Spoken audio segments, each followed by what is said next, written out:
We talk about a lot of political things, but underneath all of that is the Bible. I am unapologetically 100% in favor of it is the Bible. Jesus is the Word. There is no delineation. If the Bible says it, that's what Jesus is, and that's what Jesus believes. That's what this podcast is actually about, is to actually alert people to what is coming and what is our responsibility in the midst of it.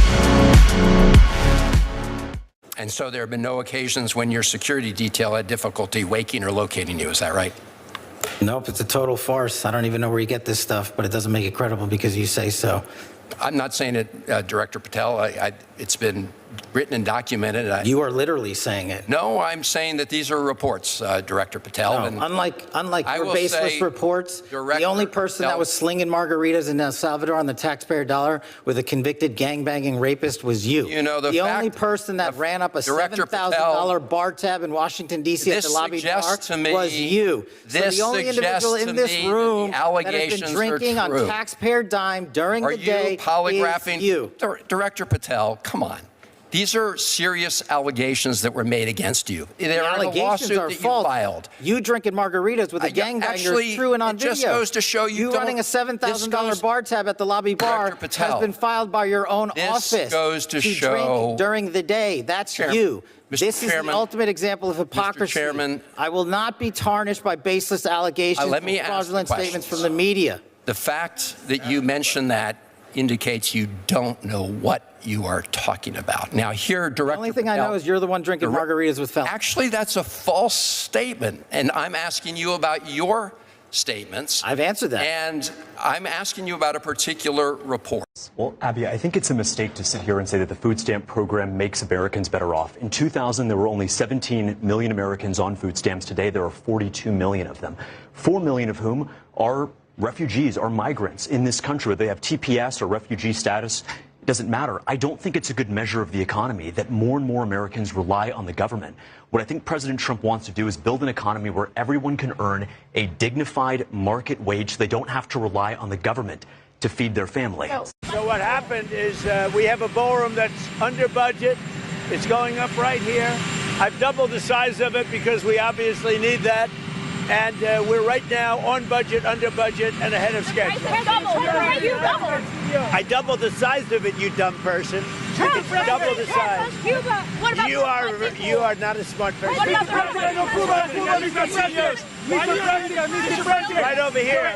Wait a minute. Right over here. And based on a lot of things that have happened over the last year, we doubled the size of the ballroom. So we're going to have a ballroom that's appropriate for the White House. We doubled the size. The ballroom now is ahead of schedule, and it's a little bit under budget, depending on the finishes that we use. The U.S. tells Zelensky that security guarantees depend on withdrawal from Donbass. That's a lie. And I saw him say that, and it's unfortunate he would say that because he knows that's not true, and that's not what he was told. What he was told is the obvious. Security guarantees are not going to kick in until there's an end to a war, because otherwise you're getting yourself involved in the war. Okay, what is a security guarantee? It is troops that are willing to step in and secure. If you put that in place now, that means you're injecting yourself in the war. What he was told very clearly, and he should have understood it, is that the security guarantees come only after there is an end to the war. But that was not attached to unless he gives up territory. I don't know why he says these things. They're just not true. What is the U.S. position on Donbass? We've told the Ukrainian side what the Russians are insisting on. We're not advocating for it. We've explained it to them. It's their choice to make. It's not for us to make for them. We've never told them they have to take it or leave it. The role we have played is to try to figure out what both sides want and see if we can bridge the middle ground. The decision ultimately is up to Ukraine. If they don't want to make certain decisions or certain concessions, then the war keeps going. The situation in the country is inhuman because I never would think that my country would be the one where people are grabbed on the streets and forced to the front lines. I never would think that we all agree and stay silent to the fact that Zelensky uses frontline as the punishment. He uses the war as a punishment? Political punishment? Yeah. He even was open about that. He was saying if somebody does something bad, we need to punish them and send to the front line. That was his statements. But there are people who are sent there just because they're critics of Zelensky, And that's exactly what happened. I've been texting with folks, and they're saying, and these are folks at the D-Trip saying, yes, this is a setback, but they feel like, they were trying to get 4 additional seats. Probably 2 of those they probably can get, particular if it's a wave. Because it could be a bad year for Republicans. It could be a bad year. But listen, this is a big blow. Hakeem Jeffries, I basically wrote a column that was like, this was great for Hakeem Jeffries because he was all in on it. $38 million spent from a group affiliated with him. Obama was in on this, and now this is a big defeat. And one of the reasons why Virginia was so important as well was Democrats were anticipating this Supreme Court decision. Kate, I hate to ruin your morning, but it's going to be more like R plus 10. I assure you will not ruin my morning, Scott Jennings. It's going to be more like 10 or 11, I think, after all of this, because not only do you have the Virginia case, you've got Louisiana redrawing, Tennessee. Let's put up the map if we can there, just to show the redistricting push. We calculate that Republicans have figured out a way to pick up about 14 seats. Democrats is about 6, so that's a net 8. But you haven't. But Louisiana is still yellow. That's going to be it's all Alabama's another one. South Carolina mayor. We'll see what happens in South Carolina. So the point is, and look, don't take it from me. Washington Post, New York Times, the math and the map totally upended. So just a few days ago, Republicans were in the doldrums about the midterms. Now, because of Virginia, because of the redraws after the Voting Rights Act case, you've got Republicans feeling resurgent. The map looks good. The money looks good. The candidates look good. So we actually have a real race here, whereas just a couple of weeks ago, Republicans were in despair. The Republicans still have to win those seats. Yeah, I mean, you don't get to say the word illegals anymore. And you have. The percentage. Who are you to tell me what I can and can't? I've never met you, brother. Listen, I can say whatever I want. They're illegal aliens, and that's what the law calls them, illegal aliens. That's what I'm going to call them. As for our conversation, Are you aware of what the other evidence is they have other than that message, which is on Amazon right now for sale? Yeah, I hate to stiff arm you, but I'm going to do the same thing. It's very important that we respect and obey the rules of the federal court in North Carolina and everywhere, even if others don't. And so I'm not going to talk about that. Except to say, as I said earlier, I am not only not guilty, I am innocent, and we will pursue this fully. Here, but is this Instagram? Instagram, You yes. grammed this. You were walking down the beach. What happened? You were walking down the beach, and you saw this on the beach? Yeah, my wife and I, Patrice, were walking on the beach and saw those numbers in shells on the beach. And you didn't do this. Somebody else did this. Yeah, somebody else did it. We were on a walk preparing for this week, the rollout of my book. Yep. She looked at it and said, why'd someone put their address in the sand? All right. And then we stood at it, trying to figure out what it was. And she'd long been a server in restaurants. And she said, you know what I think it is? Yeah. I think it's a reference to restaurants when you would 86 something in a restaurant. Right, it's off the menu. Yeah. I said, no, I remember when I was a kid, you'd say 86 to get out of a place. This place stinks, let's 86 it. I was a bartender. You would 86 a customer if they were getting drunk. Like, let's 86 them. Like, give them a low-proof alcohol, something like that. Yeah. And so I said, I think it's a clever political message. And she said, you should take a picture of it. I said, sure. And then she said, you should Instagram that. And boom. You were back in the middle of a political firestorm. Yeah, for walking on the beach with my wife. So I don't know how we ended up here. It never occurred to me that it was any kind of controversial thing, but that's the time we live in. So take me back to the walk on the beach. We were walking on the beach. We went to the beach to prepare for this week, which was the launch of my book, and to think about the book and to prepare to answer questions about it. And we were walking back towards the road, and we saw in the sand someone had arranged shells with numbers. And Patrice, my wife, said, why would someone put an address in the sand? And I said, I don't know. And we stood over it, and I said, I think it's some kind of like political message. And she said, 86, when I was a server, she did a lot of work in restaurants, meant to remove an item from the menu when you ran out of ingredients. And I said, well, to me, as a kid, it always meant to leave a place, to ditch a place. I said, that's really clever. So then she said, you should take a picture of that. And I did. And I posted it on my Instagram account and thought nothing more of it until I heard through her that people were saying it was some sort of a call for assassination, which is crazy. But I took it down. Even if I think it's crazy, I don't want to be associated with violence of any kind. And then what happened? I got a call from the Secret Service that night asking if I would speak to them about it. Of course. I admire the Secret Service. They're pros. I spoke to them on the phone. Then they asked the next day when I got home, would I be willing to come in and meet them in person at the Washington field office, which again, I did, and they were pros again.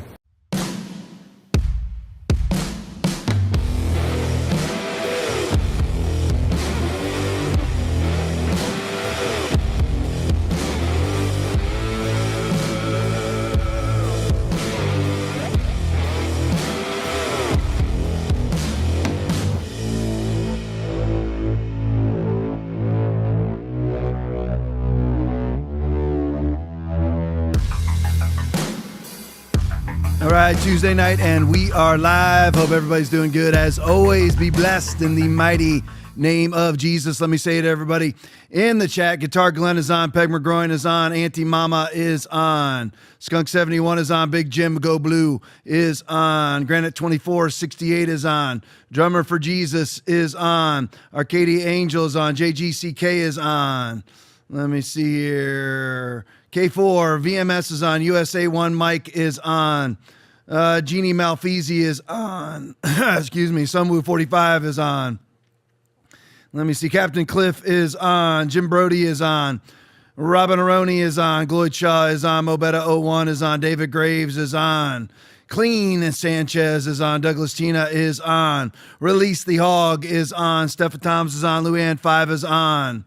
Let me see here. Uncle Wally is on. Milwaukee James is on. Aphrodites is on. Sedensmore is on. Les Cruz Brown is on. Scrolling down. Let me see here. Snag Dog is on. Let me see. Jules 21 hours already in the rant. Thank you, Jules is on. Let me see here. Patrina C is on. California 1960 is on. Let me see here. Scrolling. DC 941 is on. Grab a couple more here. Conservative Waffle is on. Lisa Kinzer is on. Smokey Joe 115 is on. Let me see here. Scrolling down, let me grab one or two more here. Confederate 1 is on. Agravane is on. Let me grab one more. There's one. Mud Tire 84 is on. All right, love you guys. Appreciate each and every one of you. All right, another Tuesday.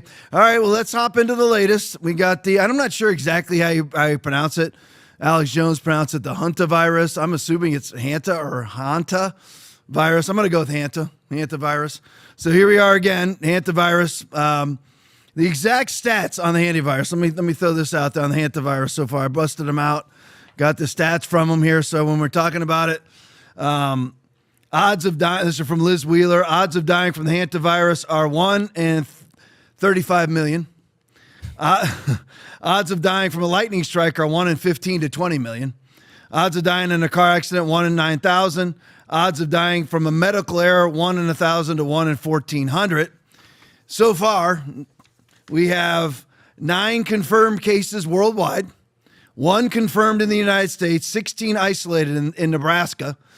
8 states are now monitoring, though. Can we, any of us guess? I don't know what the states are. Can any of us guess what those states are that are monitoring?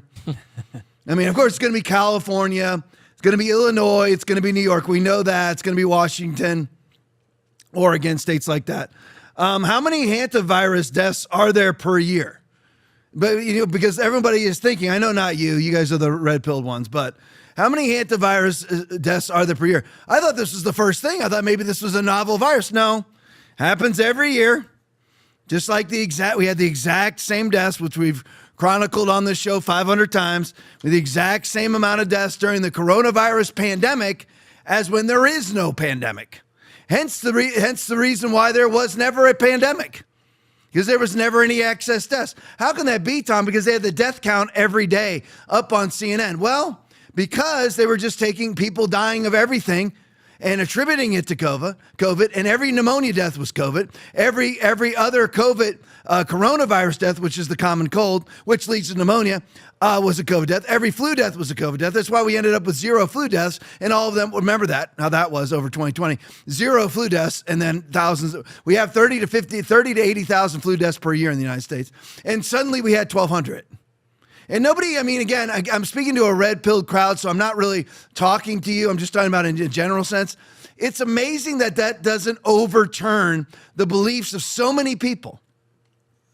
So there's 8 to 12 hantavirus deaths per year in the United States anyway, and about 350,000 deaths from medical error per year in the United States anyway. 1 to 1.2 million Americans die per year. About 8 of those per year are hantavirus every single year. So this whole thing, and right now, we have 1 confirmed case, but this is how it all started with COVID too. This is how we all, and they're gonna, I mean, I'm gonna try not to speak any negativity, but we all know that the left is going to try to leverage this in some way, shape, or form for political power. just like they did with COVID, but hopefully this time, because hantavirus does have a substantive death rate, 38% death rate for the Andes virus, I believe, the Andes strain, hantavirus Andes strain, I believe, or and again, don't hold me to that. I think it's the Andes strain, but anyway, so it does have a substantive death rate.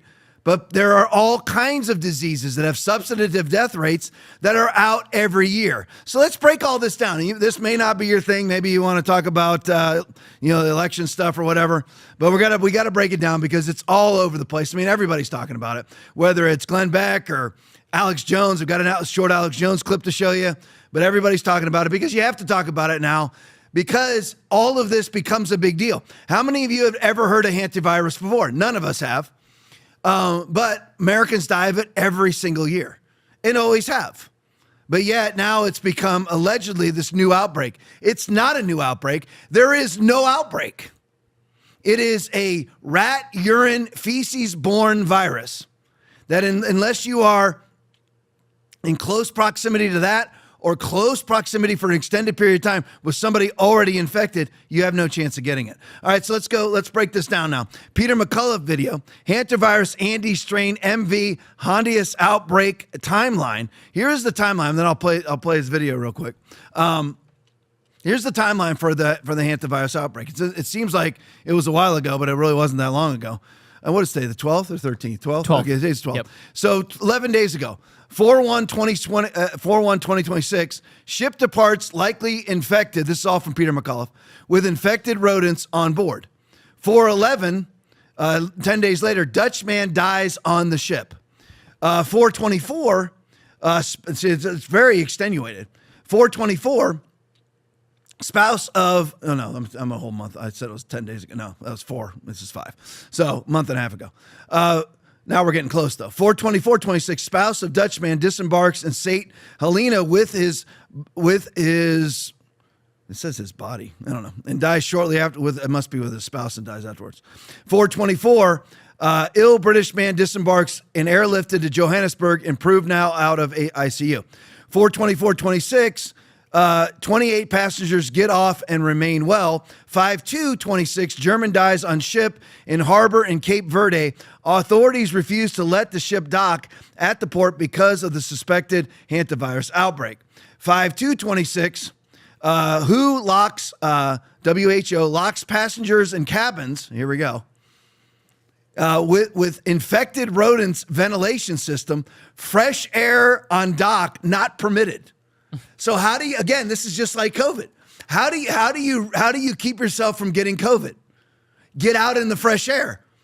It's 76% of all COVID cases were caught when people were locked down in their house from the orders of Anthony Fauci, Deborah Birx, Francis Collins, and all the rest of the idiots. That, by the way, Trump went along with. 15 days to flatten the curve. So you now already have the WHO locking people into their cabins with people when it is transferred from person to person if there's substantive contact.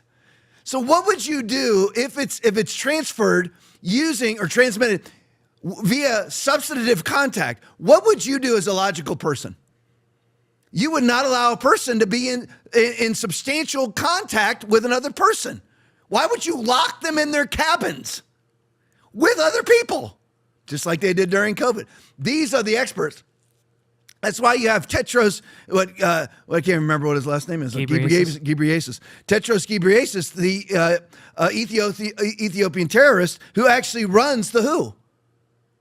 I mean, I just saw him recently. The man has absolutely no medical expertise whatsoever and is telling the world how to react. And by the way, another little part of this timeline is this is right after the World Pandemic Treaty was rejected by the United States. Then lo and behold, we have a hantavirus outbreak. What are the odds? Right after, now remember what the WHO pandemic treaty was, is that basically is the WHO saying, you know what, from now on, everybody's going to come underneath our umbrella, and whenever there's an outbreak of any kind, and by the way, that can be climate change. They can have a climate change outbreak, and they can declare it pandemic conditions. And they can start putting out their mitigations, which is always lock yourself in your house. It's just like the ridiculous things that they tell kids to do when there's an active shooter. Lock yourself in your classrooms. Is that really what you should do? Or should you all, you know what, find the nearest exit where there isn't a gunman and get the heck out of there instead of locking yourself in classrooms where inherently the gunman always comes and shoots a bunch of people. That's how it always was. And these are the quote unquote the experts. They're not experts. But lo and behold, right after the pandemic treaty out of the WHO was rejected, lo and behold, we have the hantavirus outbreak of 9 total confirmed cases worldwide. 510, but by the way, this is how it started with COVID too. I used to run the numbers like every show. This is how it always was. And to this day, I just heard a CNN commentator claim, well, this is a much more substantial, this is not a 1% fatality virus. This is a much more substantial fatality virus. She's still claiming that the coronavirus is 1% fatality. I still hear Rand Paul say that. It was never 1%. It was 0.1%. And we used to run the stats all the time, and they would keep claiming that there was a pandemic. How would anybody know? And you know how you always can know? Just look out on the streets. Where are the body wagons? Where are the bodies? Where are the dead bodies? Where are the full funeral homes? Where are the full emergency rooms? Never was here, ever. And we checked. All right, so 510, now of this month, 2 days ago. Remaining passengers disembark in Canary Islands. Man, they're on the ship a long time. 5/11/2026, MV Hondia still virus contaminated, likely with rodent reservoir, set sail with 30 crew to Rotterdam, Netherlands. Hantavirus spreads, Peter McCullough, from rodents to humans. False narrative propagated by the mainstream media that Andes strain is spread person to person, but never actually proven. World's attention on biocontaminant centers and mass PCR testing. They're already advocating for mass PCR testing. And remember what PCR testing is. PCR testing will test whether or not you've ever even been exposed to a virus, not ever had it. And the person who actually developed PCR, the Nobel Prize winning man who developed PCR, said never use it. Never use it to diagnose a viral infection. And what do we use it for? To diagnose a viral infection.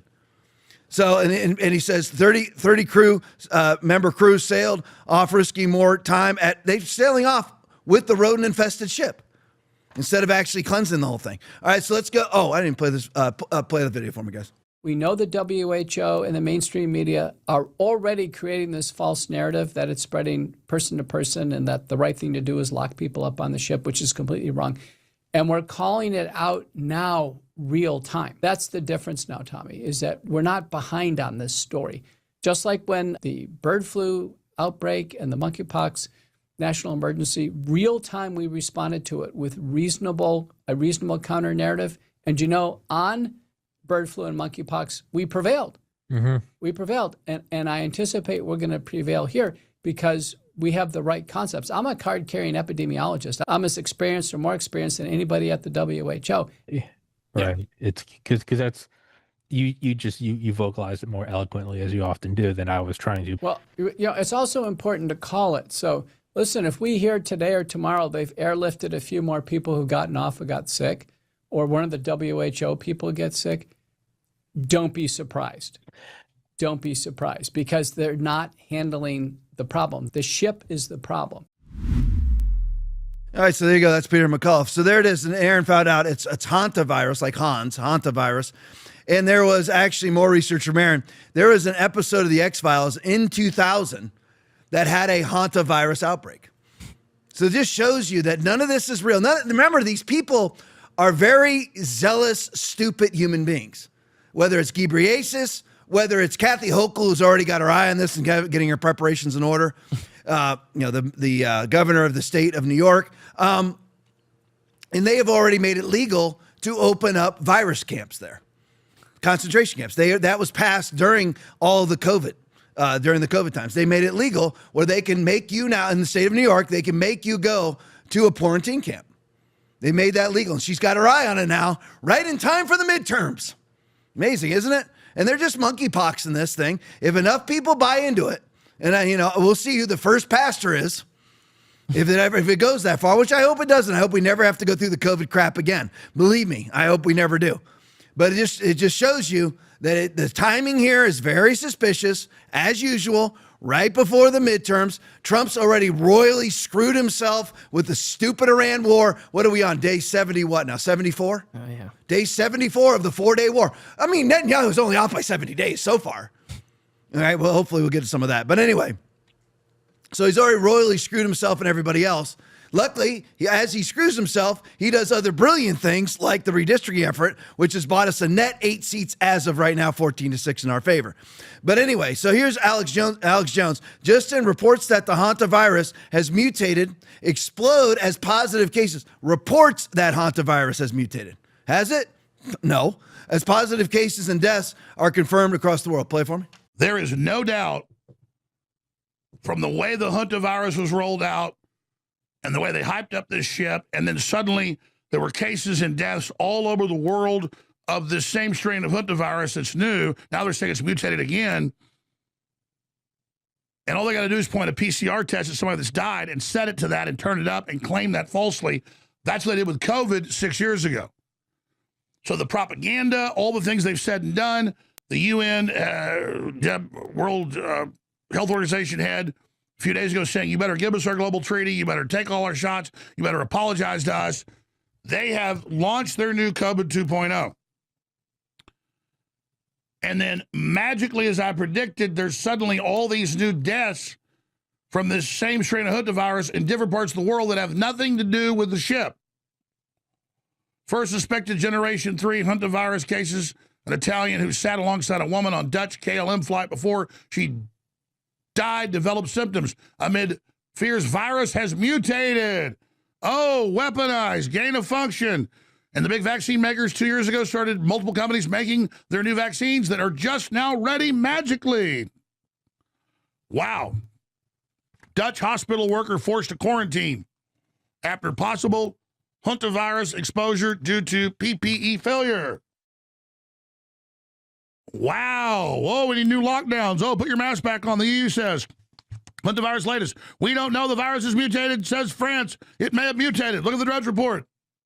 As hantavirus cases rise, U.S. officials say risk very low. Remember, we heard that in 2020 when they were the ones actually getting ready to roll out the lockdowns.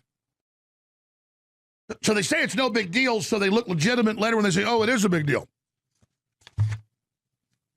And it goes on from there. So this is the great disadvantage of being alive in this age of social media. Everybody is looking at their phones all day. Now, again, I don't want to be one of these guys who says, you know what, back when I was a kid, we walked to school in the snow uphill both ways, okay? I don't want to be one of those guys, but here's the thing. Back in the day, because as Aaron just chronicled a couple minutes ago, there was an X-File episode about this 26 years ago. And the exact same amount of people are dying now of hantavirus as did then. Somewhere between, 8 and 12 hantavirus deaths per year in the United States. That's not going to go up. If they turn this thing into a pandemic, they will then claim that everybody's dying of hantavirus, just like they did with COVID. And as we've chronicled on this show 5 million times, there was no excess deaths in the world until the vaccine was rolled out. None. Not for the Alpha variant, not for the Delta variant, not for the Omicron variant. The Omicron variant, yes, because that was post-vaccine rollout, and people were dying of common colds because they have AIDS. They have absolutely no immune system. And those deaths, by the way, are not stopping. I have a whole COVID expose, vaccine expose that I just can't get to right now because we keep bombing the crap out of foreign countries that are no threat to us. So anyway, I digress. For Israel. But anyway, so if they start to do this, and the PCR tests help with it, and by the way, nobody knows whether a test is ever positive or not. You don't know. You and I don't know how to read it. And by the way, PCR is just about spinning your genetic material down to your absolute core. It's supposed to have less than 30 repetitions, and they juice it up to 42 repetitions so they can say Joe Blow died of hantavirus, but he never died of hantavirus. He has genetic material that is an essence of hantavirus in it. And then they claim that he died of hantavirus. That's what they do. It's all a lie for political power. People outside of the realm of Jesus Christ are evil people. The heart is deceitful above all things and desperately wicked. Who can know it? Jeremiah 17:9. That's how it is. So just watch this very closely. And now they're claiming mutations. This is going on every year, folks. If we have nine or 10 hantavirus deaths in the United States every freaking year, then what they're doing now in this age of social media, of 24/7 ridiculous news and people whoring themselves out to get the next story or make up the next story, because it doesn't even matter whether you make it up now. Nobody holds anybody accountable. It doesn't matter anymore. And there's so many liars out there that you can't hold them all accountable, that now they're just chronicling what happens every year and spinning it as something different and spinning it as a possible or plausible pandemic. It's the exact same things happen every year, just like COVID, just like it. And the thing with COVID is I believe there was an actual disease there, but there was never a pandemic. There was never excess deaths. All the hospital data, which we've chronicled a million times on this show, showed there was nothing, but people still believed it. People believed that their relatives were dying of COVID. They were never dying of COVID. They were dying of the treatment to COVID. All you have to do is you go in there to be treated, quote unquote, treated for COVID, and they fill you full of the only approved COVID drug, the only approved hospitalization COVID drug, which is remdesivir, that had a 53% fatality rate when it was tested. But since it comes to a Gilead drug, and Anthony Fauci was closely associated with Gilead, it becomes the only drug and killed thousands upon thousands of people. That's what people died of. A few people died of COVID, sure. They can't even prove it. They put the number at 5 to 18 million worldwide. The closest you can get is 13 million. That's the best you can do. It's the same experts are running the show now, and very, very, very peculiar timing. And lo and behold, the vaccine companies, hey, this is just pure coincidence, but we've been working on a hantavirus vaccine. And now it's done. Perfect. Lo and behold, right before the midterms. Oh, wow. I mean, it's just amazing that this just happens to happen right now. Amazing, isn't it? Let's go to the next one. Furcon. It's Guzukara. It's Guzukara video. Really good account. But anyway, Dr. Pierre Corey, here we are. We're having to break out our COVID people again. This is one of the heroes of COVID. Exposes a massive media anomaly. Very strange anomaly. There we go. Anomaly happened. It's hard to get that out all of a sudden. Happened right after this began. He reveals over 100,000 articles were published globally about hantavirus in days. But this happens every year, though. Play for me. What actually kind of intrigued me more, Talia, about what you said is a colleague told me that there was like 100,000 articles written around the world on hantavirus in the last couple of days. And that's not typical for a hantavirus outbreak. Certainly there's always attention and people get scared, but that's the other thing with COVID. It was COVID 24/7. And then when you said in your intro about how it seems to be driven by influencers, I'm sorry if I'm getting too I don't know. I actually never want to use the word tin hat because I'm not a tin hat, but these patterns are anomalous. Why, with just this little outbreak of a few cases, suddenly it's consuming the world's media cycle? For instance, I'm on talking about it today. It's because it's being driven by something. We do. We live in a sick world. I mean, I don't mean that physically sick. We live in a mentally ill world. And everybody's just fed by this crap constantly. I mean, we saw it. And I'm hearkening back to COVID on purpose. But we saw it. I mean, people need a cause. They need a meaning in life, whatever it is, they need it. So they're going to be like, well, you know what? I always wanted to be a lifesaver. Maybe I wanted to be one of those, Coast Guard, rescue team guys go out in the helicopters and they lower them down the cord and save lives out of the Bering Sea. I always wanted to be one of those, but I never had the nuts to do it. And I never had the discipline to do it. So now I'm going to save lives by wearing a mask in my car alone and on the beach alone. That's what I'm going to do to save lives. And now I get to label myself a lifesaver. And you think that what Dr. Corey is talking about here is you have 100,000 articles that just pop up. They're not articles anymore. They're social media posts for all intents and purposes. Because nobody really is ever reading a paper anymore. I know there's exceptions to that, and you might be one of them. But just so you know, nobody else is. So nobody's reading it. It's just constant scrolling. And people want to doom scroll. People want to It's almost like go and see a scary movie. They just scroll until they find scary things, whatever it may be. But we've always had these outbreaks, always. Just like we've always had, COVID was not even an outbreak. And this, by the way, is not an outbreak. I shouldn't even use the term.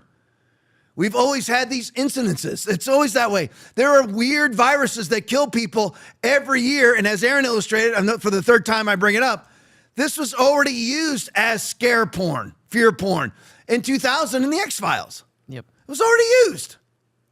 So here we go again. It's like Event 201. We're going to war game suspiciously for it. Now, how many of you had ever heard the word coronavirus before 2020? I never have. I never heard the word coronavirus. I was a cop for 25 years during that time. I never heard one time coronavirus ever in my life. But lo and behold, you have Event 201 in October of 2019, about 2 months before the outbreak began at the World Military Games in Wuhan. And they're wargaming for a coronavirus. That right there, nobody's ever even heard the word corona. And then lo and behold, all of this should make the most die-hard leftist, still wearing a mask on planes, person turn on their heels against their own narrative, but it doesn't. It's just stark truth. It's just absolute stark truth. It's literally like preaching a Bible verse where Jesus is saying, John 14:6, I am the way, the truth, and the life. No man cometh unto the Father but by me. And you say there's another way. Because I want to believe there's another way. It doesn't make it so because you believe it. When you see all the major pharmaceutical companies, Merck and Pfizer and all the rest of them, as well as the Bill and Melinda Gates Foundation, as well as our future DNI director, all of them show up at this Event 201, 2 months before the outbreak, as well as many other leaders, show up for a coronavirus wargaming session.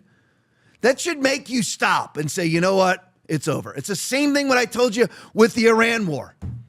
Okay, how many more times are we going to fall for the exact same crap? And I know that I'm preaching to the choir and you're not going to fall for this, but maybe you can forward it to somebody who will.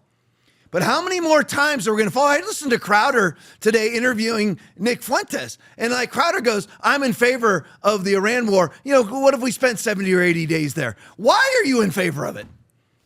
Why? Because we're going to kill bad guys. Okay, how many of these are we going to do? Okay, now you're going to go to China next? Nobody's going to touch China. Nobody's going to touch Russia. But they're so scared of Iran having a nuclear weapon when the only people who've ever detonated a nuclear weapon is us. And there's no proof they even have a nuclear weapon or have designs on a nuclear weapon. None. And you could always, if you wanted to, do your little strategic strikes and continue to eliminate their ability to do it. But no, here we are again in day 74 of the 4-day Netanyahu guaranteed war. And how many times are people going to fall for the same crap over and over and over again? This one's real because Pete Hegseth says it is. This one's real because Tedros Ghebreyesus says that it is. Or is it going to be this one's real because Trump says it is, because that's what Trump did during COVID too. And Trump gave us the 15 days to flatten the curve, and he extenuated that to 60 days to flatten the curve, and then gave us Operation Warp Speed. But you're not allowed to say any of that, because if you do say that, you're fake MAGA. But lo and behold, all the people who are real MAGA believe ostensibly what I just said. But they're allowed to be real MAGA and I'm not. See what I mean? All right, Liz Churchill video. Here's, guess who's shown back up? Deborah Birx. Deborah Birx, COVID dictator Deborah Birx has crawled out of her deep state rat hole. She would like PCR testing for everyone. We're not testing populations, she says. We don't really know whether there are subclinical cases. Play it for me. And I caution people, because when we say human-to-human transmission, we're talking about people who develop symptoms. But because we're not testing populations with RNAs, we don't really know whether there are subclinical cases. So there could be more human-to-human transmission than we actually see. It's never good to track viruses through symptoms. We should be tracking viruses through blood tests like PCR. We've learned that with COVID. Extraordinarily helpful. many universities were able to open and schools were able to open because they provided weekly testing and it really prevented spread. So we know how to deal with these viruses. We just need to move into the 21st century and make testing more widely available to those who need it. Oh, yeah, that's just exactly what we need. That worked out so well the first time, making PCR tests more widely available to those who need it. I don't know, or not. This is the scarf lady. Here we are again. And how many people will fall for this crap? I mean, I guess if you're a leftist and it politically benefits you, or it personally benefits you because you have fallen for this hoax, you have no immune system, you've seen people die of noticeably or been severely injured by the vaccine, then you're in full denial about calling it long COVID, and you're willing to just believe the lie again. But those are zombie apocalypse people. But I often think, I don't know how many people on the right are not zombie apocalypse people because they're falling for the Iran war. I mean, now we have Marco Rubio out there, rightfully so, attacking Volodymyr Zelensky because Volodymyr Zelensky is lying about what the United States has offered, because basically they're trying to, Putin has reached out sort of or whatever, trying to end this war. And, you know, and again, who knows if Putin's telling the truth. But anyway, Zelensky's out there lying. There's been more information that has come out about the misuse of our funds over there. And everybody was against us. I mean, at first, not everybody was, but everybody got on board and eventually was against funding the Ukraine war. But these same people are for getting into the Iran war. I just don't get you people. I mean, I don't get it. I honestly don't. And again, I'm not necessarily speaking to anybody watching the show. I'm just saying to anybody who does watch this, I don't get you people. How do you keep falling for these lies? And this hantavirus, this should be a wake-up call, because here it comes again. Just like Netanyahu, since 1984. Iran's 2 weeks away. 2 weeks away since 1984. I mean, shall we tabulate the numbers once again? Okay, so 40-something years now, 42 years, he's been advocating that they're 2 weeks away. Am I wrong, Aaron? Or is 42 years a lot more than 2 weeks? Yeah. Okay, I just want to make sure. Yep. Slightly. Slightly more. I mean, so so people fall for it again. And it's the same thing here. You even trot out the COVID whore. You even trot her out. Deborah Birx with her scarf back on, proclaiming we need to do more PCR testing. How is this woman not in federal prison? How is she not in federal prison? For killing Americans and countless people around the world. How is Fauci not? I'm sure Kash Patel's all over it. I know he's on Capitol Hill calling Chris Van Hollen, which I love that exchange, by the way, in Kash Patel's favor. Calling Chris Van Hollen that which he is, which is a globalist leftist whore. But that's my own words, not his. But still, how are these people not in prison? But anyway, all right, Vince Langman video. Here we go again, just in time for the midterms. Here's Kathy Hochul, governor of the state of New York. Play for me. There are 3 individuals who call New York home. We don't know whether those individuals will be returning to New York. I believe that there's a 42-day monitoring period, and they can decide whether they want to do that in Nebraska or come back and make other accommodations. But my health department, my departments, all have been involved with the CDC from the beginning. And I want to make sure that the CDC is capable of handling something should it grow larger than they're predicting. You know, we have outstanding researchers here in the state of New York, scientists. Our Wadsworth laboratory is second to none. So I've activated them to start preparing New York for worst case scenarios and hope they don't come. But I cannot, as governor, not be prepared for anything that could happen. And again, given our concern about Washington, that I have to step up and make sure that New York is helping lead the way here. So you step up and make sure that, you know, she's keeping you safe at home, you know, together alone together. And she has activated, her health troops or whatever. Remember now, if you live in New York, it is already legal for them to forcibly put you into a COVID camp, forcibly put you into a pandemic camp. They've made it legal. You can research it. It's absolutely true. All they have to do is declare that there is some sort of outbreak of some sort of disease, and they can haul your butt into a COVID camp. I hope all the Mamdani supporters love being hauled into some arena somewhere where you can live there for months because Kathy Hochul has activated her COVID troops in case it's much worse than what they're saying. Right in time for the midterms, just like Vince Langman said in his title to the video.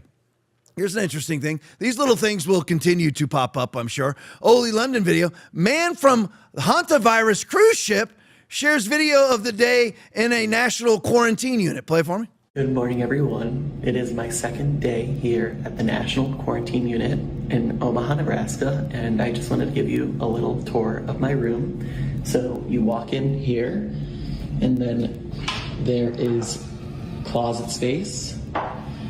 And then here's my little hand sanitation station, bathroom.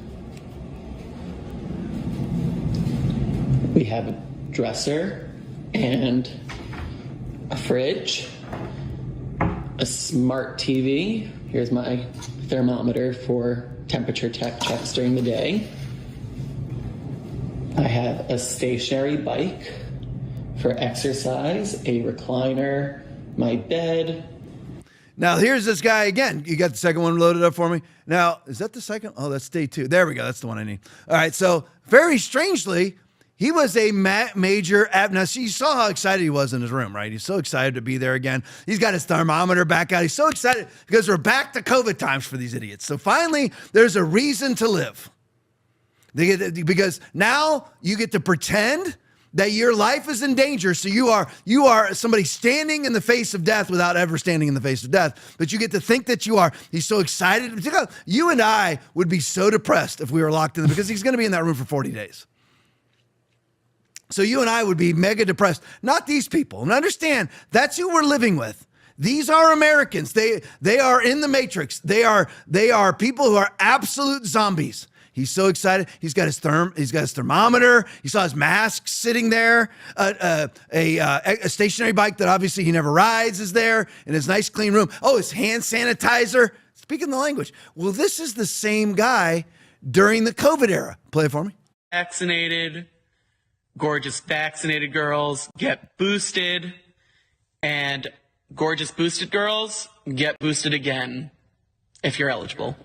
Very strange, isn't it? It's just like you have Ryan Roth and Thomas Crooks in a BlackRock commercial. Strange, isn't it? Strange. You got this guy who's a vaccine whore, a COVID whore, and lo and behold, he just happens to be on the ship where the hantavirus has an outbreak. Right? It's very strange, isn't it? Very odd. All right, so where am I at here? Okay, that one's good. All right, Valerie Ann Smith video. Here's we're off the hantavirus now. But I have to show you this because it's mRNA. This is Nicholas Holscher speaking to, I think, Lindell TV. Valerie Ann Smith video. They're killing our pets and it could be spreading to you. Play it for me. Our pets. Is it true that they are putting mRNA in things like the rabies vaccine? Unfortunately, it's true. Last year, the USDA authorized Novavax NXT. It's developed by Merck. It's a RNA particle injection, that are self-amplifying RNA particle injection for dogs and cats for rabies, feline leukemia virus, and canine flu. So veterinarians across the country are injecting self-amplifying RNA injections into our pets. Most people don't even know. They'll go to the vet. Nobody tells them it's self-amplifying RNA. This can probably shed onto dog or cat owners through bodily secretions, given how it's self-amplifying. So if you go to the vet and you have to give your dog or cat rabies shot, make sure it's not Novavax NXT. I gotta go check that because now if my cat got it, does that mean I'm vaccinated? We don't know. They never tested it.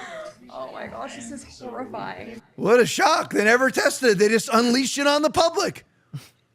Because there's no liability whatsoever on these vaccine companies. How is that allowed? You know why it's allowed? Because everybody's favorite president, Ronald Reagan, was the one who actually gave them all exemptions to liability.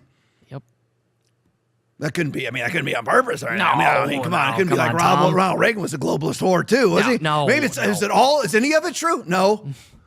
Again, let's roll through it for you. pretty much after the Revolutionary War, and definitively everything after 1913, it's all a lie. Yeah.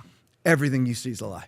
World War I, World War II. It doesn't mean that I don't believe that they were heroes in the trenches of World War I and on Normandy and World War II. But they were actually young men fighting other young men they don't know for old men who know each other. That's what it is, folks. I mean, that you really just need to understand that there's a world system, which is Ephesians chapter 2, run by the prince of the power of the air. God is not in control. God is sovereign. He is above it all. He is superior to it all. He is not sovereign, and as people teach it. So World War II and Hitler was under the sovereignty of God. Whenever you have an argument with somebody about the sovereignty of God, all you need to do is go, okay, so God's sovereignty, he wants child rapists because it's sovereign. And then so lo and behold, then they start backpedaling. And by the way, how can God's sovereignty have people like me who don't believe in God's sovereignty? You see what I mean? So anyway, but God's sovereignty, the word sovereignty means above all, not in control of all. It's another bastardized thing so that weak Christians can explain away their failures. I don't explain away my failures. I go to the Bible and find an explanation for why I'm failing. But anyway, so you just see it now. All the things that you see are ushered in oftentimes by our heroes. Okay, because this right here, there's no experimentation done. There's no double-blind placebo test. And now they're going to start killing our pets with mutating mRNA. It's like a self-amplifying mRNA. Yeah. It creates its own reason to be vaccinated. It's just disgusting. They don't know. Novavax NXT, run by, of course, Merck, which is as evil can be. And now they have to get into our pets. Just leave us alone. All right, might change the subject here. No, I got one more. It's not, we're off of hantavirus. But anyway, Nick Sortor video, we'll do both of these. Let's see. Yeah, we're going to do both of these in a row. First one's Nick Sortor video. Next one's MJ Truth Ultra video. Breaking FDA Commissioner Marty Makary has resigned. And then the second video, you'll hear why he resigned from Dr. Robert Malone. Play it for me. The FDA Commissioner Marty Makary is resigning. That is according to the AP, who is citing an administrative official. Makary's 13 months at the agency saw disagreements with lawmakers, White House officials, drug makers, and HHS Secretary Robert F. Kennedy. At just in, the FDA Commissioner Marty Makary has resigned. The moral transgressions, the corruption, the distortion of data, the falsification of data, the suppression of key findings, such as the pediatric deaths that are not being allowed to be released to the public. Who's blocking that? So children deaths because of COVID-19 shots, that's being suppressed? The name is Marty. Marty Makary. Yeah. So you've named a few names now. Heidi Overton, Marty Makary. Really who testified to Congress about against, mandates, vaccine mandates.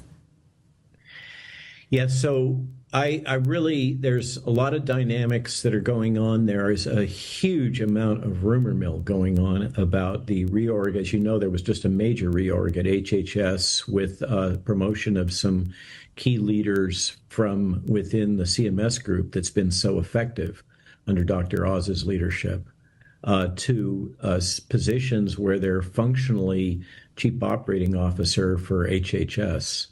There's just been a major amount of change within the overall sixth floor operation. And of course, now we have a case where the nominated Surgeon General is not going to clear Senate approval. And so that's another issue. See, this is the thing that happens. And again, I don't know if this is what happened with Marty Makary or not, but Marty Makary was pretty good during COVID. Not flawless, but pretty good during COVID. Certainly not flawless. But then you go into your position as FDA commissioner, one of the most highly sought after positions in the United States government for people who are doctors and things like that, or qualified people.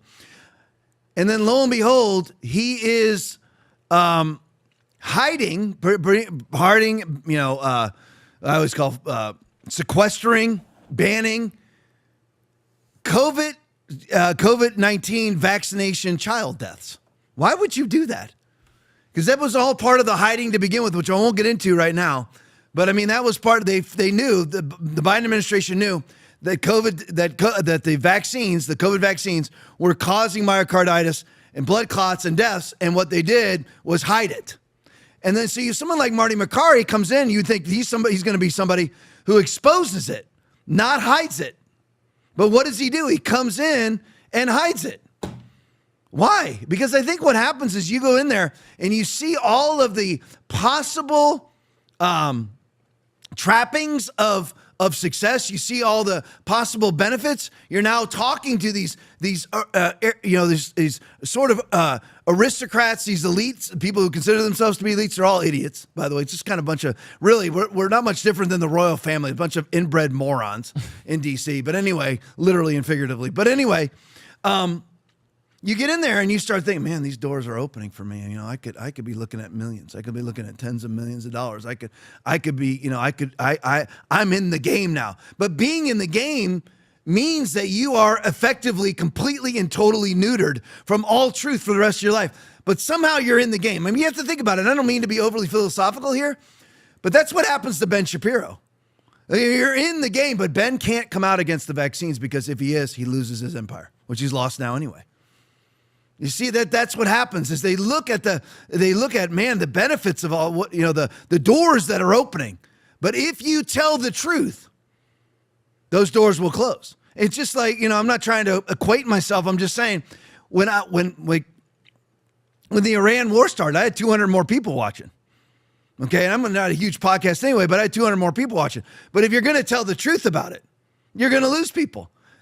People like Marty Makary, in my opinion, and in many others, and in some ways Donald Trump himself, they come in and they're like, you know what? What is the positives and the negatives about me speaking the truth and acting in the truth? And like, you know, I want to be the person who disarms Iran. But how do you even know they're armed? But I want to be on the record. But then, so you're looking at, well, the positive parts of it is now I'm going to be the one who finally does it. Well, maybe everybody else knew not to do it. Maybe even Hussein Obama wasn't stupid enough to get into a 74-day war with Iran. Yeah. And even Joe Biden, his dilapidated condition, knew not to get in this war. Doesn't mean that I don't support their support of Islam. I don't support either one of them. I don't support Judaism. I don't support Islam. I don't support Islamic terrorism. I am not for the Palestinian state. And I believe the negative things about Muslims and Muslim immigration because I've seen it. But anyway, so I just think that they come in, they get caught in the trappings of open doors. Man, if I don't tell the truth, then, you know, I'm going to be invited as a keynote speaker for $500,000 and I get to be accepted by people. Yes. I mean, people are going to consider me, these people who have name recognition, they're going to consider me to be legit now instead of a wingnut tinfoil hat wearer. Well, you know what? The people who are the wingnuts and the tinfoil hat wearers are the ones who advocated for these vaccines. And Marty, you should have been releasing the information. That's why he resigned. I guarantee he didn't. He resigned because RFK Jr. wants all of this information released. And we'll see how much Trump lets out now. But anyway, all right, so let's go to the next. Little James Comey clip, a couple of James Comey clips here. So I'm going to play both of these in a row too. DSTN Club video. James Comey just nailed, this is just a leftist. James Comey just nailed Trump and his DOJ over their baseless attacks on him. He didn't nail anything. He looks like an idiot. And then I just put in this video afterwards, Christian Collins video. James Comey went on national television today and said Trump has a bottomless desire for revenge. And the reason why I put the Christian Collins video in there is because here's why Donald Trump wants revenge. Play it for me. Donald Trump has a bottomless desire to gain revenge against those who've criticized him. And I'm not going to stop criticizing him because I think that's required if you care about America. And so it will just keep going. If he gets rid of Blanche, he'll try to find someone else. Look, at the bottom of every barrel, there are still apples. And so he will find someone to do what he wants to do. Do you think that's where we are with Todd Blanche, at the bottom of the barrel?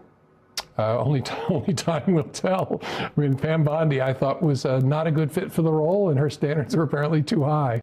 Convict him, bar him from future service, have the prosecutors, the local prosecutors in New York, pursue him for the fraudster that he was before he ever became president, lock him up for the garden variety frauds he did there, but don't give him that center stage, that dominant role in our national life just down the street from where Joe Biden is trying to. Gee, James, I wonder why it is that he wanted revenge. Gee, I wonder why, James. And you notice how, just a little, I have to analyze one little part of that video from James Comey, the second one, is he says, let those local prosecutors in New York, he knew Matthew Colangelo from the DOJ had been number 3 in charge of the DOJ, gets dispatched to be a line prosecutor for Alvin Bragg and then prosecutes the case himself in New York. He knows that's why he said the lying sack of crap that he is. He just reminds me of so many people. They're just absolute fakes. They're just a fraudulent human being. I never know why people aren't just themselves. They put out these personas. But anyway, he has to throw that in there and say that, these state prosecutors, he knows that it was Matthew Colangelo. See, just because this man who claims to be this moniker of integrity is an absolute bold-faced, disgusting, demonic liar. All right, so let's do this for a couple minutes. Let's get into Thomas Massie. So you know me, I'm taking sides. I'm on Thomas Massie's side over Donald Trump. Yeah. 100%. 100%. And let's diagnose why. Good morning, Liberty. Okay, I'll admit it. Until Massie's interview with Tucker, I had deduced from attack ads against him that Trump's big, beautiful bill banned taxpayer funding. Because people are like, why didn't you vote for the big, beautiful bill? Well, everybody, I want to let you know all this. We're seeing all of the hundreds of billions of dollars of hospice fraud and Medi-Cal fraud in California right now. I mean, it's getting so bad, and Gavin Newsom's funneling it to his wife, and the myriad of fraud. And there's just a huge fraud case that just opened up in North Carolina. I'm not going to get to some of this stuff tonight. I'm going to see where is it? Just in from Eric Doherty, North Carolina has just reported 47,000%. By the way, I'm not exaggerating. 47,000% increase in autism billings. Now, guess what funded all that? Can we all guess? Can anybody guess? Donald J. Trump's big, beautiful bill funds all these NGOs. Wow. And then Thomas Massie voted against it, just like I would have. But you can't vote against it because if you do, you're fake MAGA. I'll take it. Thank you. I'd rather be fake MAGA than being a lying sack of sycophantic crap. I knew Massie voted against the bill, and I knew that he doesn't support sex change for minors. What I didn't know is that the provision was dropped from the bill. So the bill had no money for trans sex operations, right? That was in there. But lo and behold, before it got to Johnny Thune, it was dropped, who has still yet to do one recess appointment. Everybody else gets 40 or 50 recess appointments. He's done 0 because he's fake. What I didn't know is that this provision was dropped from the bill in the Senate before the final vote, meaning every Republican who voted for the bill voted to continue funding sex changes for minors, just so everybody knows. And Massie voted against it, just like he had voted against all of Trump's COVID caving bills too. You remember, again, we all know $7 trillion between Donald Trump and Joe Biden was spent on COVID. But they've only been able to track $800 billion of that money spent on COVID. So where is the other $6.2 trillion? Nobody knows. I do. NGOs. That's where it's at, making Democrats and rhinos rich. Thomas Massie votes against that crap. Donald Trump continues to fund it. I've already told you the greatness of Trump. Closed borders, the redistricting. Great job. How's the gas prices looking? Aren't you glad we won? What's the difference between gas prices caused by Joe Biden cutting off permitting for futures investments or starting another freaking stupid war? Anybody? What's the difference? No difference to me. I know that when I filled up I have an F-250 diesel, and when I filled it up, it was $115 yesterday. That I know. Actually, Sunday. That I know. That was fun to be back there again. It got into where it was like $87. Now it's $115 again. That's great, isn't it? Aren't you glad we won? All right, let's go to this one. Thomas Massie video. The first version of the big, beautiful bill defunded sex changes for minors. But the final version that everyone but me voted for, in fact, the version that Donald Trump signed, knowing that he's funding lopping off penises, testicles, and breasts. again, I've complained about this for forever, how Congress continues to do this over and over and over again, funding Joe Biden's bills because they were actually, Mike Johnson, I complained about Mike Johnson, continuing to fund Joe Biden's trans surgeries for minors. Well, Donald Trump did it himself. Again, play it for me. Crimes against the swamp. And when I voted against the big bill, they're using, they're picking things out of it to run ads against me right now. Let me give you an example. So the draft version, the first version that passed the House of Representatives, defunded transgender surgery, sex changes, basically for minors. There was lots of good stuff and lots of bad stuff in that bill, but I voted against it because I said it'll bankrupt the country. Okay, but it had that good provision in it. The Senate took the good provision out that defunded sex changes for minors, and then everybody voted for the big, beautiful bill again, except for me, but it had the money for sex change for minors. So because I voted no against both versions, they prefer to use the first version and run ads and say that I voted not to defund sex changes for minors. When in fact, everybody who voted for that damn bill in the end put the money back in for sex changes for minors. What liars. It's a total lie. Who put out that ad saying that? These super PACs. Again, they're not talking, they're distorting my record instead of telling you why they're trying to flush me out of Congress. They want to flush me out of Congress because I don't vote for foreign aid. See, if you don't, I mean, everybody think about this, okay? And, you know, I know, like I told you, half hour ago, I lost 200 viewers by talking like this. And you know how much I care? None. Because the truth is the truth. I mean, if you have to lie to be sycophantically supportive of a human being, what are you but a cultist? I mean, seriously, if you know that the bill now has transgender surgeries for minors fully funded by you and me, by the way, in other words, that's happening right now because the big, beautiful bill launched last summer is now coming through to this summer. So if you have to sit there and go, well, in order for me to be supportive of Trump, I need to support the things that I'm against, then what is Trump but against what you're for? And for what you're against. And I mean, how do people not see it? And again, I'm not saying that all of that I regret voting for Donald Trump. I don't, because I certainly didn't want Kamala. And I don't agree with the extreme of voting, people that are, well, not people, it's Nick Fuentes out there voting for Democrats. I'm never voting for a Democrat or anything like that. But the thing is, you have to acknowledge that which is true. And why did all the Republicans vote for this bill? Because they wanted to be on Trump's good side. They wanted to be on the list of people who voted for Trump or voted for on the side of Donald Trump in the big, beautiful bill, so they don't get lambasted and so Trump doesn't come after them. But why would you do that voting against your values? That makes you what? Controlled opposition and a political whore. Lauren Witzke video. Now here's where Charlie Cook stood on Thomas Massie. Play it for me.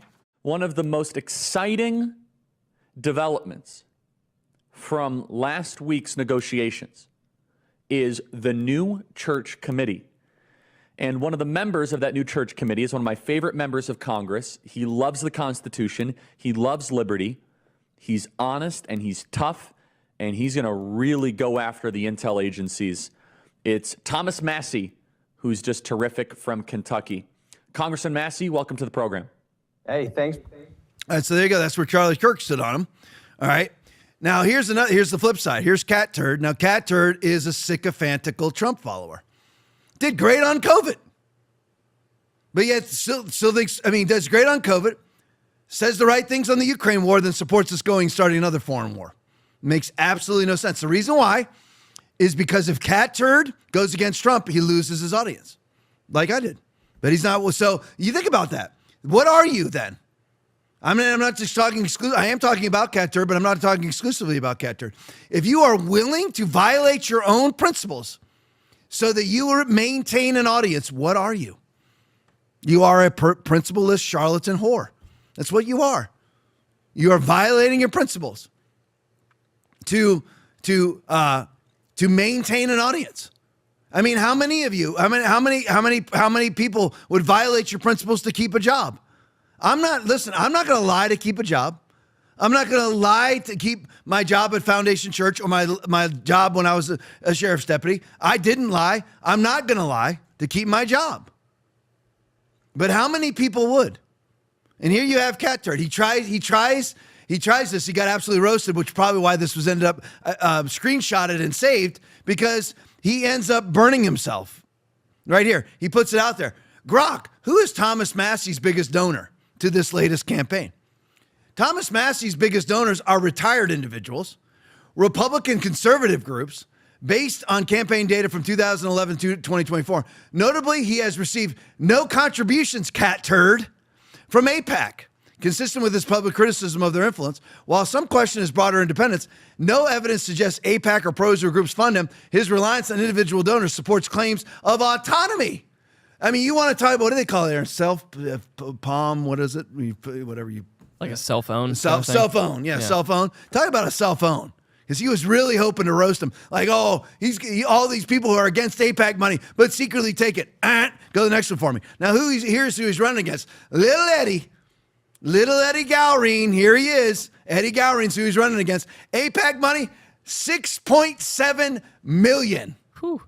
$6.7 million. And that's just for this campaign, by the way. Spent by pro-Israel lobby groups and their donors against Thomas Massey. Thomas Massey has no money at all in comparison to the $7 million he's gotten from pro-trans AIPAC Israel supporters. What? Israel's pro-trans? Yes. Yes. Go to Israel. Pro-gay, pro-trans, pro-forced vaccinations, pro-biometric ID. Thomas Massey's not. But the people who are funding the campaign against Thomas Massey are for everything that you're against and against everything that you're for, just so you know. But since Donald J. Trump is behind it, it all becomes righteous? Absolutely not. All right, go to the next one for me. Because here's Trump. Remember what Trump said? Remember 2015? Remember when Donald Trump was Donald Trump? Remember that? Sheldon Adelson. Now, he has since received $200 to $300 million from Miriam Adelson. But Sheldon Adelson is looking to give big dollars to Rubio because he feels he can mold him into his perfect little puppet. I agree. See, how do you do this? How do you do this? And then now you yourself are receiving hundreds of millions of dollars yourself. Unbelievable. Let me just show, I'm just going to read this to you. I'm changing subjects, going to fraud real quick. I already read you. North Carolina has reported a 47,000% increase in autism billings. That's Eric Doherty. Here's Eric Doherty again. ICE has announced a jaw-dropping fraud bust, saying 10,000. This is the greatness of Trump right here.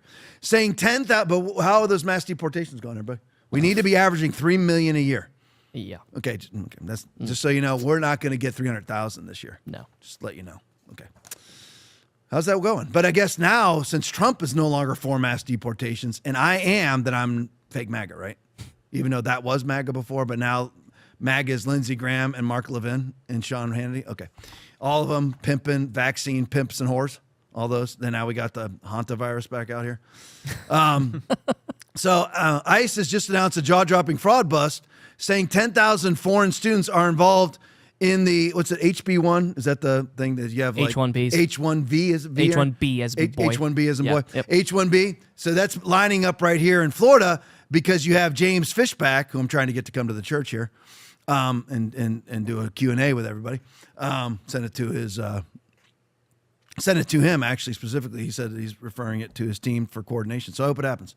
If it doesn't, it doesn't. But anyway, James Fishback is like, it's H-1B, right, Aaron? Yeah. Okay, just want to sound stupid. But anyway, H-1B, he's told James Fishback, none. Byron Donalds, open the floodgates. Well, here they are.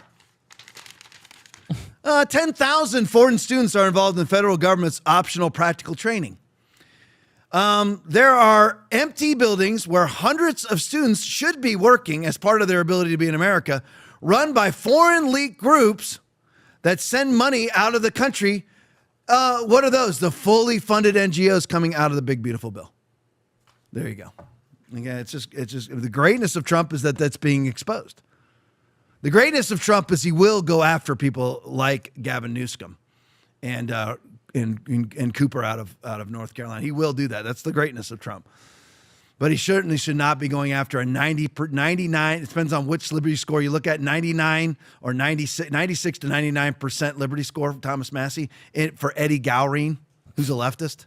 Yeah. Come on. All right, 10:14. That's good. All right, what do we got for rants? We got 4. All right, 4 rants. Let's hit it. Jules, 21 hours ago, donated $10. Prayer request for our sister Jean Malfasset with ongoing health situation and hospital, June 3rd. Oh, Jeannie Malfisi. Lord, we lift her up to you right now in Jesus' name. Lord, I don't know what the condition or conditions are, but we receive complete and total healing of it all right now through the power of the Holy Ghost. In Jesus' mighty name. All right, let's go to the next one. Conservative Warrior 65 donated $10. In a world of morally corrupt people, religious institutions, government institutions, the current system cannot be repaired by any one man. Only Jesus can fix this world. No one man can do it. Yeah, what we can have is the world's not going to be fixed. It's not going to happen. You just have to read the Bible. But we can have a great, we can have a golden age. We can have a time. I'm stealing that from Trump. We can have a golden age. What we need is revival. And we can have a lot of years of greatness here in the United States and other countries too if it spreads. That's the pandemic that needs to spread, is legitimate revival. And by the way, I never know when you show videos of, on campuses or whatever of people, and I saw a post the other day that Christianity is becoming very popular in the younger generation, but I never know what that Christianity is. Right. It's not hard. There's no denominations. You don't need to be Orthodox or Nazarene or whatever, Pentecost, all that. Are they saved via the incorruptible word of God, 1 Peter 1:23, having been born again, not of corruptible seed, but incorruptible through the word of God, acknowledging that you can be born again of corruptible seed. You're not actually born again. It's a fake born again, but you can be born again of this corrupt. Yeah, everyone just comes forward. Who wants to dedicate their life to Christ? I would like to do that while I'm banging my girlfriend. Right. Okay, but they never tell you have to stop banging your girlfriend. You have to turn from your sin. They never say that. So I never know whether it's legitimate revivals or not. So what we need is a legitimate revival where people turn from their sin and get filled with the Holy Ghost and start speaking in tongues. All right, go to the next one. California 1960 donated $10. Christ is King. Yes, he is. And we're coming out with hoodies here at the church to say Christ is King on them. You'll see them. And when they debut them, I'll start pimping them on the show. And we're selling them all, though, just so you know. We're giving them away. They're expensive as crap to make. They are. So anyway, so watch it. And I agree. Christ is King. Any more? Is that it? Last one. Last one. Earth Tours donated $50. When we die, it's God's will for us to be buried, or is cremation okay?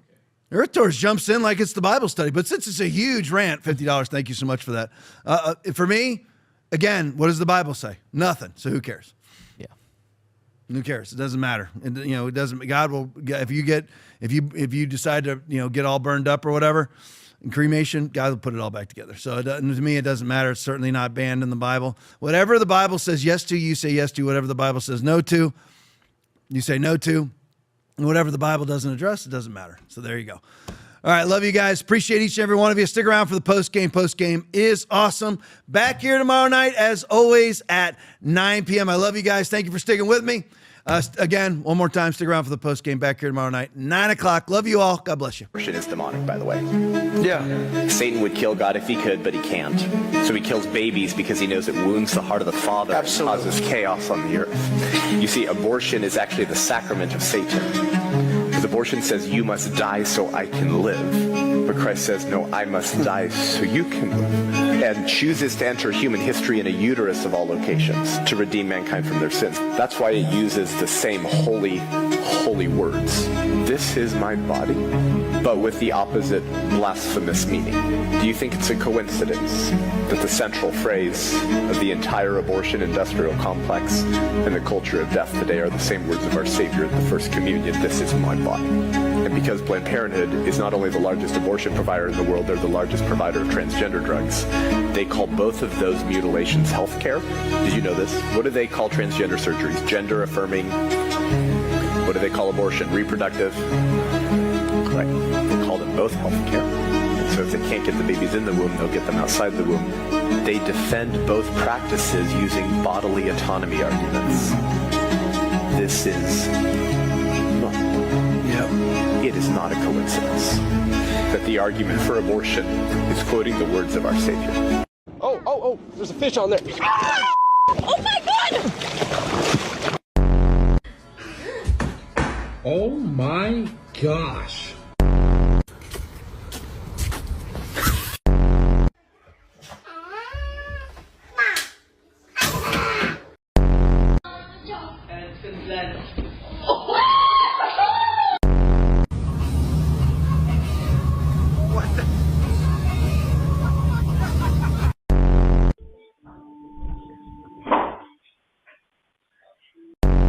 Show. Fashion show.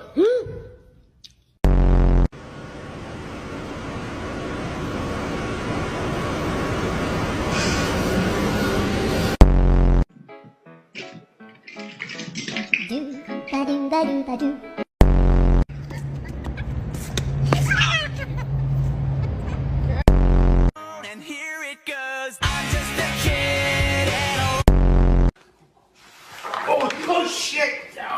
Oh man.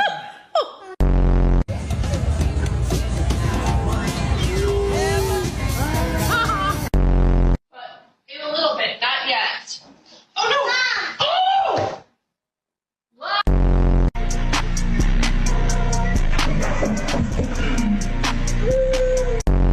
This deviant, dominant muscle, but man, I'm human too. Up push, air speed call, vertical 5-5. Easing more power. Ready, roll hat. Ease the pull, rolling out the loop break. Up we go. Vertical 4-5. Up we go. A mile and a half. Mark, ground speed. 1 mile. Mark, smoke up, push, go. Diamond stinger. Right, drop, Susie, back. Adding power. Let's have it going.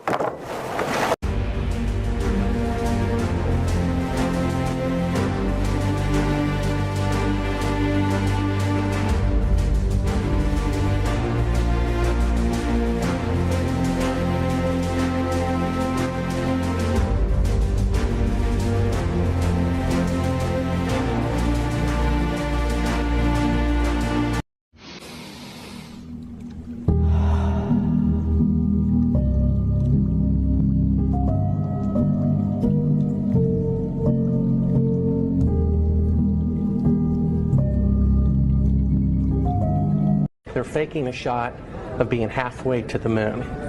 And they refer to you on the tape as a shot that was done during Apollo 10, where you put a transparency over the window and moved the camera of the Earth and moved the camera back away from the window, turned off the lights in the spacecraft, and appeared to be halfway to the moon when in fact they were in Earth orbit. Huh, really? Yeah, and they said it was the same way that you did it on Apollo 10. So we wanted to give you the opportunity to put your left hand on the Bible, to raise your right hand, to swear to God. Stick it in your ear. Well, you were giving an opportunity to swear to God under oath that you walked on the moon. I don't do that kind of thing. Well, if you really walked on the moon, what's the problem of swearing to God that you did? Do you believe in God? You want me to knock you in the head?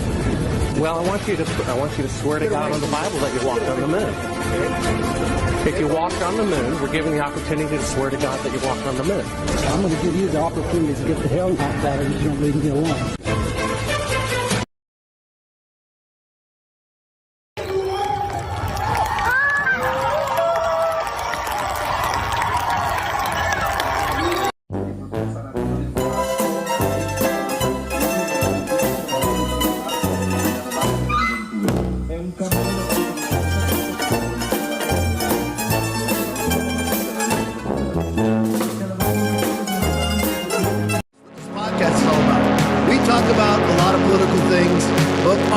Underneath all of that is the Bible. I am unapologetically 100% in favor of it is the Bible. Jesus is the Word. There is no delineation. If the Bible says it, that's what Jesus is, and that's what Jesus believes. That's what this podcast is actually about, is to actually alert people to what is coming and what is our responsibility in the midst of it.